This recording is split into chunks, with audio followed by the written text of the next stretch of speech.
Hello everyone, welcome back to my channel. So today, our video is how to test an Ethernet cable using network cable tester. So as we can see, we have here network cable tester, then an Ethernet cable straight through B. So we have both ends RJ45 flag. So let's start the check. First, let us remove the remote. So it means the remote we can connect to the other end. So let's say from the router or computer. So and then the master. Okay. So let's start the check test.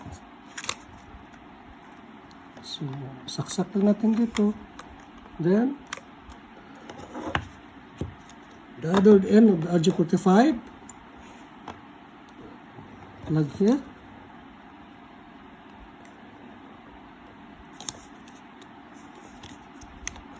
Okay, so assuming that this is almost 100 meters from router to computer, then let's start the check. Switch on.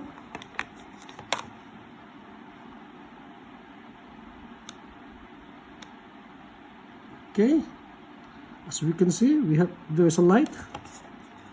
So every light 1, 2, 3, 4, 5, 6, 7, 8, and then the ground. So as we can see, let's compare. So every number blinking the light. So nagbi-blink po siya. So complete blink from 1, 2, 3, sa kabila naman sa remote.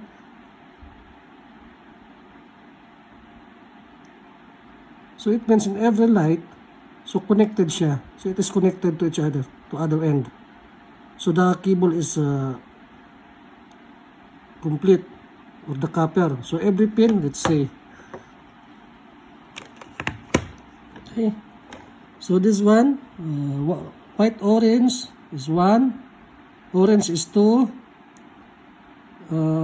white green is 3, blue is solid blue is 4, and 5 is white blue, and then 6 is solid green, and then 7 is white brown, and then the 8 is brown. So it should be complete. There should be a light for testing. So kailangan kompleto siya. So as we can see,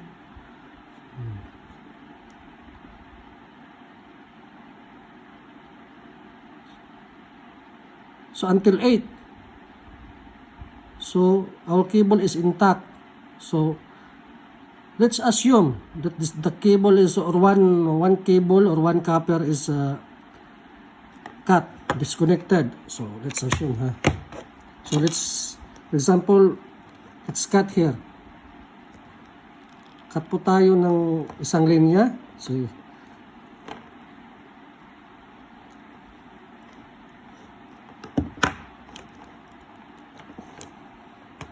usually the Ethernet cable, the transmit and receive of data is 1, 2, 3, 6. So the white orange, solid orange, and white green and solid green. That's only the connection. 1, 2, 3, 6. So let's cut the number 2. So orange, solid orange, number 2. It's here. Okay, assuming that we will test. Okay, assuming that this is already stored, and then let's test the cable. Okay, here.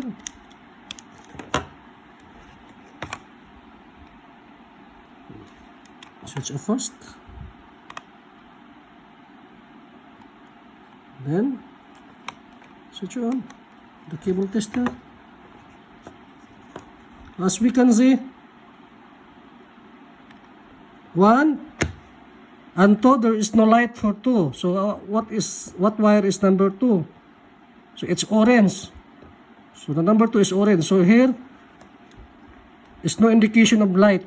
So wala pong light dito sa number 2. So we can determine the wire is disconnected or cut.